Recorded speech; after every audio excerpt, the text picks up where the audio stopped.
ರಾಜ್ಯ ಮಟ್ಟದ SSLC ಪೂರ್ವ ಸಿದ್ಧತಾ ಪರೀಕ್ಷೆ 2023 27 2023ಕ್ಕೆ ಪ್ರಥಮ ಭಾಷೆ ಕನ್ನಡ ಪರೀಕ್ಷೆ ನಡೆಯಿತು. ಈ ಪರೀಕ್ಷೆಯ ಕೀ ಉತ್ತರಗಳನ್ನು ಇಂದಿನ ವಿಡಿಯೋದಲ್ಲಿ ತಂದಿದ್ದೀನಿ. ಸೊ ಇದಿತ್ತು ಕ್ವಶನ್ ಪೇಪರ್. ಆಲ್ರೆಡಿ ವಿದ್ಯಾರ್ಥಿಗಳೇ ಇದರ ಉತ್ತರಗಳು ಹೋಗೋಕ್ಕಿಂತ ಮುಂಚೆ ನಾವು ಹಾಕಿರ್ತಕ್ಕಂಥ ವಿಡಿಯೋಗಳಿಂದ ಸುಮಾರಾಗಿ ಏನಾಗಿದ್ದಾವೆ ಅಂಕಗಳು ಬಂದಿದ್ದಾವೆ.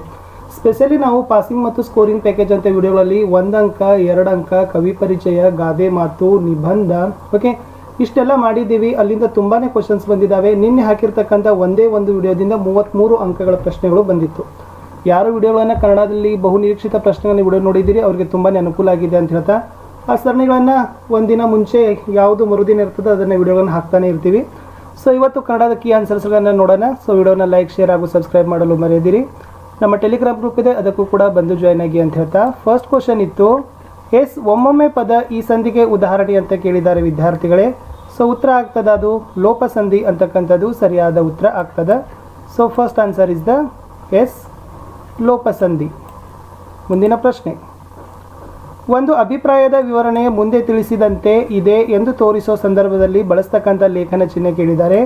ಅದು ಬರ್ತದೆ ಆಯ್ಕೆ ಬಿ ವಿವರಣಾತ್ಮಕ ಚಿಹ್ನೆ ಅಂತಕ್ಕಂಥದ್ದು ಸರಿಯಾದ ಉತ್ತರ ಬರ್ತದೆ. ಮುಂದಿನ ಪ್ರಶ್ನೆ 3, ತತ್ಪುರುಷ ಸಮಾಸಕ್ಕೆ ಉದಾಹರಣೆ ಯಾವುದು ಅಂತ ಕೇಳಿದ್ದಾರೆ.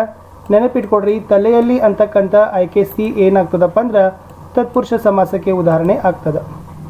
ಪ್ರಶ್ನೆ 4, ಪಂಚಮಿ ವಿಭಕ್ತಿ ಪ್ರತ್ಯಯ ಕೇಳಿದಾರು. ಡಿ ಅತ್ತನಿಮ್ ಅಂತ ಬರ್ತದೆ. ಸೊ ಡಿ ಅತ್ತನಿಮ್ ಅಂತಕ್ಕಂಥದ್ದು ಪಂಚಮಿ ವಿಭಕ್ತಿ ಪ್ರತ್ಯಯ ಇತ್ತು.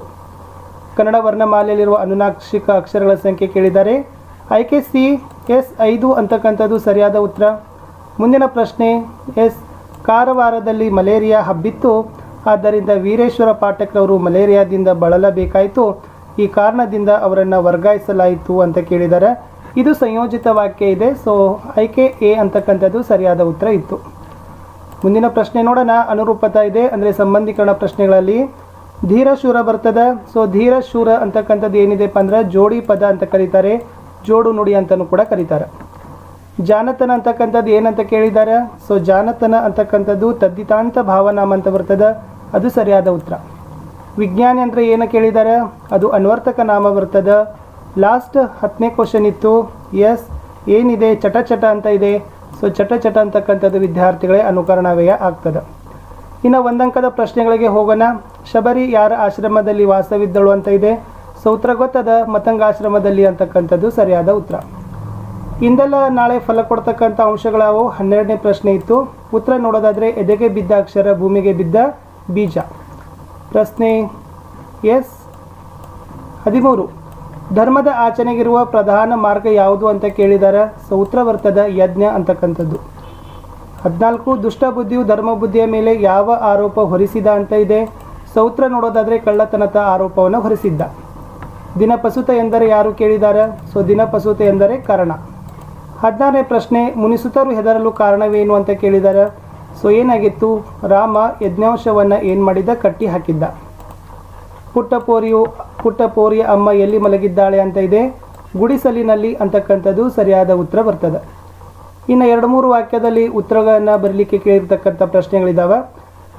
ಸೊ ಕೇಳಿದ್ರು 18ನೇದು, ಶಬರಿ ರಾಮ ಲಕ್ಷ್ಮಣರನ್ನು ಉಪಚರಿಸಿದ ರೀತಿ ಕೇಳಿದ್ದಾರೆ. ಉತ್ತರ ನೋಡಿ, ರಾಮ ಲಕ್ಷ್ಮಣರನ್ನು ನೋಡಿದ ಶಬರಿ ಕ್ಷಣ ಹೊತ್ತು ಬೆರಗಾಗ್ತಾಳೆ. ಬೆರಗು ಕಳೆದ ಬಳಿಕ ಅವನ ಸನಿಯ ಹೋಗಿ ಮೈಯನ್ನು ಸ್ಪರ್ಶಿಸಿ ಪಾದಕ್ಕೆರಗಿ ಕೈಯನ್ನು ಕಣ್ಣಿಗೆತ್ತಿಕೊಂಡು ಎಸ್ ಕಂಬನಿಗರೆದಳು. ಬನ್ನಿರಿ ಎಂದು ಗದ್ಗದಿಸುತ್ತಾ ಅವನನ್ನು ಉಪಚರಿಸಲು ಅವಳು ಮಾಡಿದ ಸಿದ್ಧತೆ ಸಾಲದೆಂದು ಮರುಗಿದಳು. ಪರಿಮಳವನ್ನು ಸೂಸುವ ವಿವಿಧ ಹೂಗಳಿಂದ ಕಟ್ಟಲಾದ ವನಮಾಲೆಯನ್ನು ಕೊರಳಿಗಿಟ್ಟು ಹಿಗ್ಗಿದಳು. ತಾನು ರಾಮನಿಗೆಂದು ತಂದಿರುವ ಹಣ್ಣಿನಷ್ಟು ರುಚಿಯಾದ ಹಣ್ಣು ಈ ಜಗದಲ್ಲೇ ಇಲ್ಲವೆಂದು ನಿಮಗಾಗಿ ಇದನ್ನು ತಂದಿರುವೆನೆಂದು ಅವರಿಗಿತ್ತು ಉಪಚರಿಸಿದಳು. ಸೊ ಮುಂದಿನ ಪ್ರಶ್ನೆ ಇತ್ತು, ವಚನಕಾರರ ದೃಷ್ಟಿಯಲ್ಲಿ ಅರಿವು ಎಂದರೇನು. ಉತ್ತರ ನೋಡೋಣ. ವಚನಕಾರರ ದೃಷ್ಟಿಯಲ್ಲಿ ಅರಿವು ಎಂದರೆ ತನ್ನಷ್ಟಕ್ಕೆ ತಾನು ಕೇವಲ ತಿಳುವಳಿಕೆ, ಜ್ಞಾನ ಮಾತ್ರವಲ್ಲ, ಅದು ಕ್ರಿಯೆಯ ಅನುಭವದಿಂದ ಒಡಮೂಡುವುದು. ಅದು ಹೇಳಿ ತಿದ್ದಿದ್ದಲ್ಲ, ಕ್ರಿಯೆಯಲ್ಲಿ ಮೂಡಿದ ತಿಳುವಳಿಕೆ. ಅದು ತರ್ಕವಲ್ಲ, ನಡೆಯಿಂದ ನುಡಿ ಹುಟ್ಟಿದರೆ ಅದು ಅರಿವು. ಈ ಕ್ವಶನ್ಸ್ ನಾವು ಹಾಕಿದ್ದೀವಿ. ಯಾರು ನೋಡಿದ್ದೀರಿ ವಿಡಿಯೋ ಎಲ್ಲ ಇಲ್ಲಿಂದ ಏನಾಗದ ಸಿಗ್ತಾವೆ ಉತ್ತರಗಳು. 20ನೇ ಪ್ರಶ್ನೆ ಹೋಗೋಣ. ಪುರುಷ ನೋಡಿ, ನಮ್ಮೊಳಗಿನ ಆತ್ಮತತ್ವ ಪ್ರಾಪ್ತಿಯ ಪರಿಯೇ ಪುರುಷಾರ್ಥ, ಅಂದರೆ ತನ್ನನ್ನು ತಾನು ಅರಿಯುವ ಬಗೆಯ ಪುರುಷಾರ್ಥ.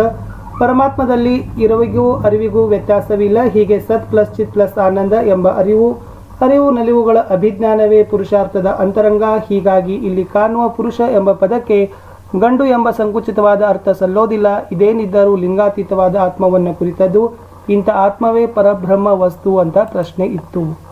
ನೆಕ್ಸ್ಟ್, ಧರ್ಮಾಧಿಕರಣರು ವಟವೃಕ್ಷದ ಬಳಿ ಏನೆಂದು ಪ್ರಾರ್ಥಿಸಿದರು ಅಂತ 21ನೇ ಪ್ರಶ್ನೆ ಇದೆ.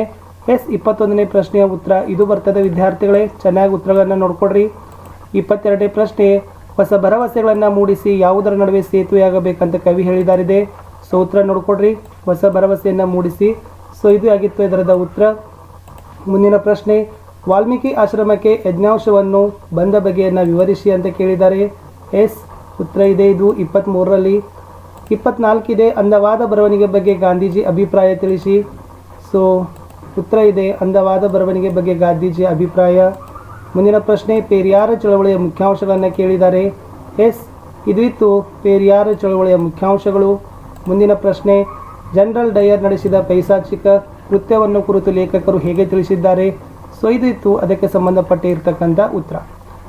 ಇನ್ನು ಇಲ್ಲಿ ಜಯಪ್ಪಗೌಡ ಮತ್ತು ಕುವೆಂಪು ಅವರ ಬಗ್ಗೆ ಒಂದು ಕವಿ ಪರಿಚಯಗಳನ್ನು ಕೇಳಿದರು. ಸಾಹಿತಿಗಳ ಪರಿಚಯ ತುಂಬಾ ಸರಳವಾಗಿರ್ತಕ್ಕಂಥ ಇತ್ತು. ಜಯಪ್ಪಗೌಡ ಮತ್ತು ಕುವೆಂಪು ಆಲ್ರೆಡಿ ನಾವು ಕುವೆಂಪು ಅವ್ರ ಬಗ್ಗೆ ಹೇಳಿದ್ದೀವಿ. ಇನ್ನು ಇದಕ್ಕೆ ಪ್ರಸ್ತಾರ ಹಾಕಿ ಘನ ವಿಭಾಗ ಮಾಡಿ ಅಂತ ಕೇಳಿದ್ದಾರೆ. ನೆನಪಿಟ್ಕೊಡ್ರಿ, ಅದು ವಾರ್ಧಕ ಷಟ್ಪದಿ ಇದೆ ಅಂತಕ್ಕಂಥದ್ದು. ಅಲ್ಲಿ 5 5 5 5 ಘನ ಬರಬೇಕು. 5 5 5 5 ವಾರ್ಧಕ ಷಟ್ಪದಿಯ ಒಂದು ಲಕ್ಷಣ ಇದೆ. ನೆಕ್ಸ್ಟ್, ರಾಮ ಲಕ್ಷ್ಮಣ ಅಶ್ವಿನಿ ದೇವತೆಗಳಿಂದ ಕಂಗೊಳಿಸುತ್ತಿದ್ದಂತೆ ಇದು ಉಪಮಾಲಂಕಾರ. ಏನು ಬರ್ತದ, ಉಪಮಾನ ಅಶ್ವಿನಿ ದೇವತೆ ಬರ್ತದ, ಉಪಮೇಯ ರಾಮ ಲಕ್ಷ್ಮಣರು ಬರ್ತದ, ಉಪಮಾವಾಚಕ ಅಂತೆ ಬರ್ತದ, ಸಮಾನ ಧರ್ಮ ಶೋಭಿಸುವುದು ಅಂತ ಬರ್ತದ ಉಪಮಾಲಂಕಾರ. ಈ ಎರಡೂ ಒಂದು ಗಾದೆ ಮಾತನ್ನು ನಾವು ಹಾಕಿದ್ದೀವಿ, ಸರಳವಾಗಿರ್ತಕ್ಕಂಥ ವಾಕ್ಯಿತ್ತು. ಇನ್ನು 33ನೇ ಸಂದರ್ಭ ಇದೆ, ಅದು ಯಾವ ಪಾಠದಲ್ಲಿದೆ ಅನ್ನೋದನ್ನು ಹೇಳ್ತೀವಿ ನಿಮಗೆ. ಅದು ಇತ್ತು ಸಮುದ್ರದಾಚೆಯಿಂದ ಅಂತಕ್ಕಂಥ ವಿಕ್ರು ಗೋಕಾಕ್ ಅವರು ಬರೆದಿರ್ತಕ್ಕಂಥ ಪಾಠದ ವಾಕ್ಯ. ನೆಕ್ಸ್ಟ್ 34ರ ಪ್ರಶ್ನೆಯ ಉತ್ತರ ಬರ್ತದ, ಅದು ಡಾಕ್ಟರ್ ಬನ್ನಂಜೆ ಗೋವಿಂದಾಚಾರ್ಯರು ಬರೆದಿರ್ತಕ್ಕಂಥ ಶುಕಾನಾಸನ ಉಪದೇಶ ಪಾಠದ್ದಿದೆ. 35ನೇ ಪ್ರಶ್ನೆ ಇದೆ ನೋಡಿ. ಸೊ 35ನೇ ಪ್ರಶ್ನೆ ಇದು ಬಂದಿದ್ದು ಡಾಕ್ಟರ್ ಆರ್ ಗಣೇಶ್ ಅವರು ಬರೆದಿರ್ತಕ್ಕಂಥ ಶ್ರೇಷ್ಠ ಭಾರತೀಯ ಚಿಂತನೆಗಳು ಪಾಠದ್ದು ಇದೆ. ಮನ್ವಂತರಗಳ ಭಾಗ್ಯ ಉತ್ತರಿಸಿ ಅಂತಕ್ಕಂಥ 36ನೇ ಪ್ರಶ್ನೆ. ಅದು ಇದೆ ದ.ರಾ ಬೇಂದ್ರೆ ಬರೆದಿರ್ತಕ್ಕಂಥ ಹಕ್ಕಿ ಹಾರುತ್ತಿದೆ ನೋಡಿದ್ದೀರಾ ಅಂತಕ್ಕಂಥ ಪದ್ಯದ್ದು. ಮಾರಿಗೌತನವಾಯಿತು ನಾಳಿನ ಭಾರತವು ಅಂತ ಇದೆ, ಅದು ಇತ್ತು ಕುಮಾರವ್ಯಾಸ ಬರೆದಿರ್ತಕ್ಕಂಥ ಕೌರವೇಂದ್ರನ ಕೊಂದೆ ನೀನು ಪದ್ಯದ್ದು. ಲಾಸ್ಟ್ ಇದೆ ನೋಡಿ 38ರ ವಾಕ್ಯ ಇದ್ದಿದ್ದು ಛಲಮನೆ ಮೆರವಂ ಅಂತಕ್ಕಂಥ ಪದ್ಯದ್ದು ಇದೆ. ಆಲ್ರೆಡಿ ಹಾಡುಗಳನ್ನು ನಾವು 2 ಕೊಟ್ಟಿದ್ದೀವಿ. ಸೊ 2 ಹಾಡುಗಳನ್ನು ಕೂಡ ಬಿದ್ದಿದ್ದು ತುಂಬ ಸರಳವಾಗಿರ್ತಕ್ಕಂಥದ್ದೇ ಇತ್ತು. ಇನ್ನು ಹಲಗಲಿ ದಂಗೆಗೆ ಕಾರಣವೇನು ಅಂತ ಇತ್ತು, ಅದ್ರ ಕ್ವಶನ್ಸ್ಗಳನ್ನು ನಾವು ಆಲ್ರೆಡಿ ಕೊಟ್ಟಿದ್ದೀವಿ. ಆಮೇಲೆ ಮುಂದೆ ಇದು ಅಪಠಿತ ಗದ್ಯಾಂಶ ಇದೆ. ಆಮೇಲೆ ಪತ್ರ ಇದೆ, ನಗರಸಭೆ ಆಯುಕ್ತರಿಗೆ ಪತ್ರ ಬರೀಬೇಕಾಗಿತ್ತು. ಆಮೇಲೆ ಶಾಲಾ ವಾರ್ಷಿಕೋತ್ಸವಕ್ಕೆ ಆಹ್ವಾನಿಸಿ ಪತ್ರ ಬರೀಬೇಕಿತ್ತು. ರಾಷ್ಟ್ರೀಯ ಹಬ್ಬಗಳ ಮಹತ್ವ ಮತ್ತು ರಾಷ್ಟ್ರೀಯ ಪೋಷಣ ಅಭಿಯಾನ ಇದೆ, ತುಂಬ ಈಸಿ ಇತ್ತು, ಅದನ್ನು ಕೂಡ ನಾವು ಹಾಕಿದ್ದೀವಿ. ಸೊ ಇಷ್ಟು ಕೀ ಆನ್ಸರ್ಸ್. ವಿಡಿಯೋಗಳನ್ನು ಲೈಕ್, ಶೇರ್ ಹಾಗೂ ಸಬ್ಸ್ಕ್ರೈಬ್ ಮಾಡಲು ಮರೆಯದಿರಿ.